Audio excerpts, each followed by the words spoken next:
My man Kanan used to say, every good lie is veiled in the truth. These our streets, our blocks. These brothers, they looking out for themselves. He ain't gonna stop till he takes everything from me.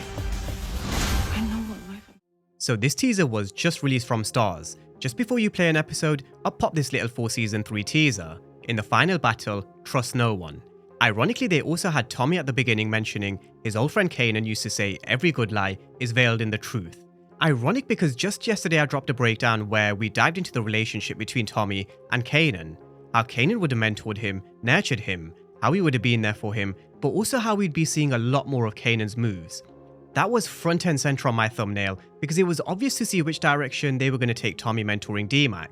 But there's a lot more in the teaser, from Jenard wanting to take back the streets, Shanti warning Tommy how the brothers are going to be looking out for themselves. There's also a few more scenes from the funeral as well as with D-Mac. The death of JP really will hit him hard. And there are also a few scenes with Jenard at knife point, a few more with Tommy and also Miguel Garcia. So that's the agenda for today's breakdown. Stick with this video right through to the very end, because we are going to be running through the teaser scenes and where we are with each situation, heading into all things Power Book 4 Force Season 3.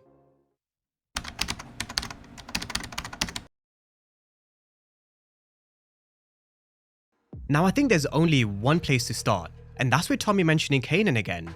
We've got him in conversation with most likely D-Mac. He's probably mentoring him and bringing him along in the streets. When he's making strategic moves against his enemies, he's going to be teaching him exactly what Kanan taught him.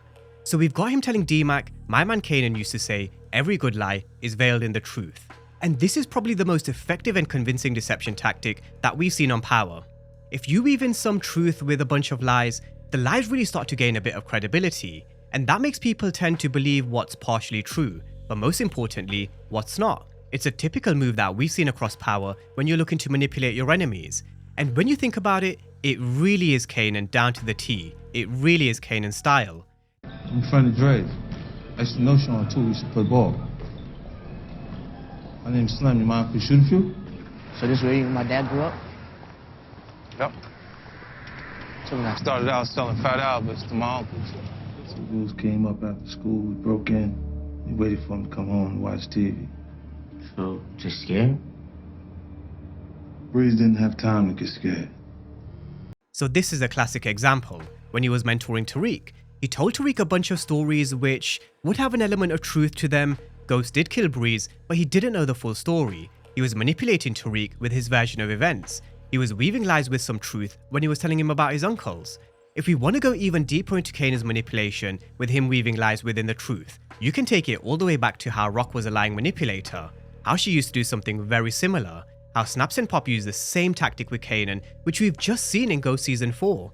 But this is what Tommy's now going to be teaching D-Mac, and is probably a Kanan move that will most likely be used against a rival crew or maybe even law enforcement to throw them down the wrong direction. Give them enough facts that are true, but mix them with lies that just throw them a complete curveball and allows them to gain an advantage. So this is what I'm really looking forward to in Season 3.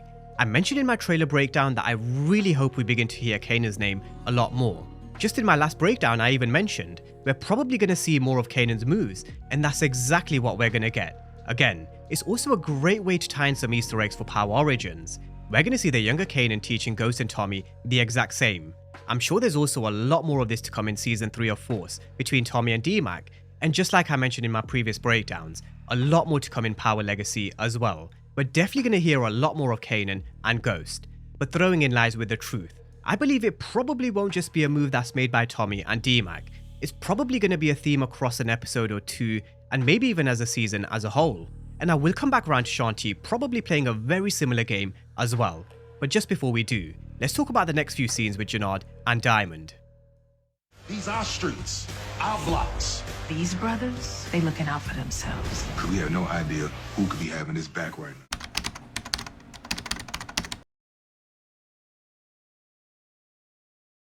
Now with Jenard, we've got him telling the CBI that this is Chicago, this is the streets, these are their blocks, with Diamond looking on at him as if he really doesn't agree with Jenard's way.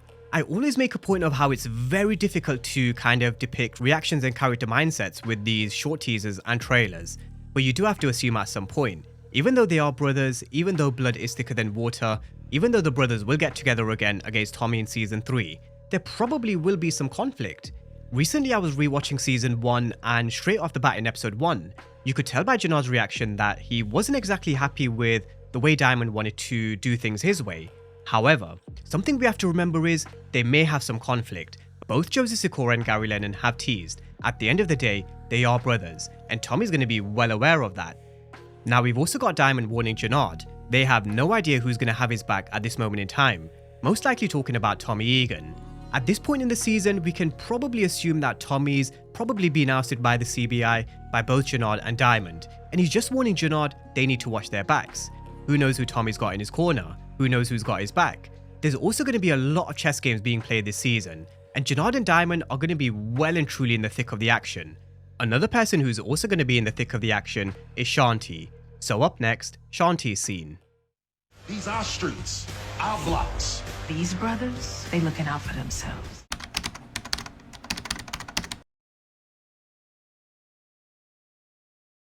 Ironically, this is also another topic we just spoke about in my last breakdown as well. Shanti and Tommy's partnership. Shanti is here warning Tommy that the brothers are going to be looking out for themselves. And as Shanti tells Tommy he needs to watch his back, they then pan to a scene with Tommy literally watching his back. He's got eyes on Diamond because he knows. But with Shanti, I've got two real thoughts around this conversation with Tommy. Number one, where's the relationship between Shanti and Jenard if Shanti is warning Tommy about the brothers? And number two, is Shanti playing the same game as Kanan once taught Tommy, throwing some lies with some truth just to throw him down the wrong direction? With the relationship between Jenard and Shanti, we know Shanti was there for him in a really difficult moment. We know they've been plotting and scheming in the background, which is why it's a bit of a surprise that we have Shanti warning Tommy in the way she is. But that also brings me on to point number two. Is Shanti just telling Tommy this to throw him down the wrong direction? Could this just be a bigger plan between her, Jenard and Diamond? I've always maintained throughout my last couple of breakdowns, Shanti is someone who just simply cannot be trusted. Even if she's telling the truth, even if there aren't lies mixed in with the truth when it comes to her conversation with Tommy here, I personally believe she will have an ulterior motive. And that's why I referenced the Kanan move that he made back in season 5 of Power. He was working with Ghost and Tommy to get rid of a common enemy in Dre, but in the background, he was still plotting and scheming to take their organization under Jason Michich. So does Shanti have the same idea here? I think it's highly likely because it's hard not to think that she's got an agenda. She's a character who will always look out for herself, very similar to characters like Effie and also Dre. These characters have one thing in common, they're selfish, and Gary Lennon also teased that she's also here to service herself. When one person makes a move, she may have a counter move that will be just as brutal and surprising. She also made her intentions clear when she dropped the pictures of him and Mireya to Miguel Garcia, and that's why Tommy needs to be very wary when it comes to Shanti. He knows he needs to watch his back. But is Shanti good enough where she can get the better of Tommy? Maybe in the short term, but in the long run, there's only ever gonna be one winner. And like he says in the teaser right at the end, you never bet against him because he's always gonna win. But what did I just mention in my previous breakdown about wins in the world of power? They always come at a cost. There's always gonna be consequences even if you do win. So up next, a moment which brings Tommy to his knees. He ain't gonna stop till he takes everything from me. I know what life I'm...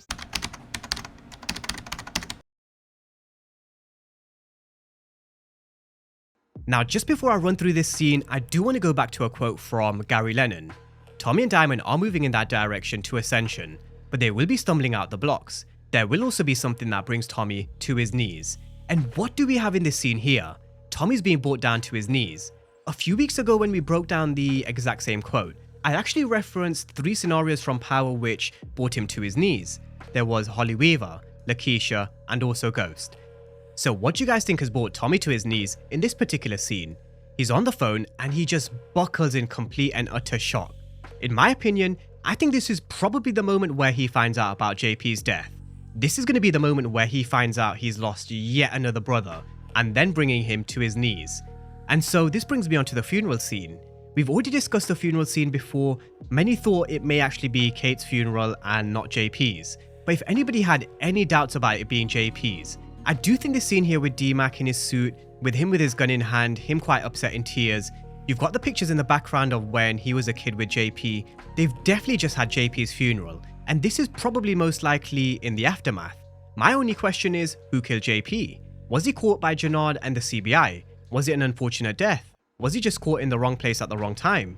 Was he caught instead of someone else? For example, Jenard may have been targeting Tommy, but from behind. Just like when Lorenzo killed Zeke when he thought he was shooting at Mecca. Does he think he's shooting Tommy, and instead, he hits JP? Those are just a couple of scenarios. Honestly, it could play out in so many different ways. But onto the funeral. We've also got Tommy walking out the church with Mireya. They've also just completed the funeral, and he does look up as if he's just spotted Jenard and the CBI, because they are lurking in the shadows. They're looking to pounce, and that's why I called it a red funeral. Jenard and the CBI are just waiting to strike. But just going back to the relationship and conflict between Jenard and Diamond, I really don't believe that this is a move that Diamond would agree with. I don't think this is something that Diamond would be down for. I could be wrong, but Diamond just strikes me as someone who has a bit more respect. Even though I believe in the grand scheme of things with what's been teased by Gary Lennon and also Joseph Sikora, that he will probably side with Jenard, he is someone who I believe would be straight up with Tommy if he is to go against him. Someone who would probably say, okay cool, we've got our differences, but once you bury your brother, we're going to finish what we started. Whereas with Jenard, he's the type of person that just doesn't give a shit. He's probably going to come for Tommy when he least expects it, or when he's at his most vulnerable. He's probably thinking, I missed him once, twice, I'm not going to miss him again. He did it way back in season 1, and I really wouldn't be surprised if he's here to try and finish the job. Again, I could be completely wrong about the Diamond thought process, but that's just how I see the two brothers reacting to the death of JP. But that's just a bit more on the funeral. Next up, Mireya Garcia.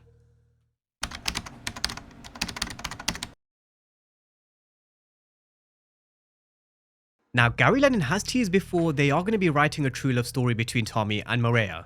Over here in this teaser, we've got Tommy mentioning he isn't going to stop until he takes everything from him, with Mireya saying she knows what life she's signing up for. With Tommy, he's probably talking about Miguel Garcia. We know early on they're definitely going to be at odds. We know they're not going to be able to coexist in Chicago, and it is going to bring trouble, no doubt. But just like I mentioned before, let's wait to see the turn in their relationship. There is going to be something that flips this relationship between Tommy and Miguel, because they will end up working together, just as enemies sometimes do in the world of power. Again, we saw Kanan teaming up with Ghost and Tommy in season 5. That's after everything they went through prior to power and also during power. So why can't Tommy and Miguel work together for a brief period to maybe get rid of a common enemy who could potentially be the CBI, Jenard and Diamond? Now elsewhere, we've also got someone holding Jenard at knife point. Not sure exactly who this is at this moment in time. It could be someone who's made a new alliance with Tommy Egan. We know Tommy's going to be walking into someone's restaurant looking to create a new alliance. There's also going to be different coalitions and different crews joining forces. But at the end of the day, one thing you just simply do not do in the world of power is bet against Tommy Egan. He may be taking a few L's this season in terms of JP's death and a few other moments. He may be up against it like never before. But do I think he's going to come out as a big winner in Chicago? Of course. Because one thing we know about Tommy is he definitely will cancel Christmas.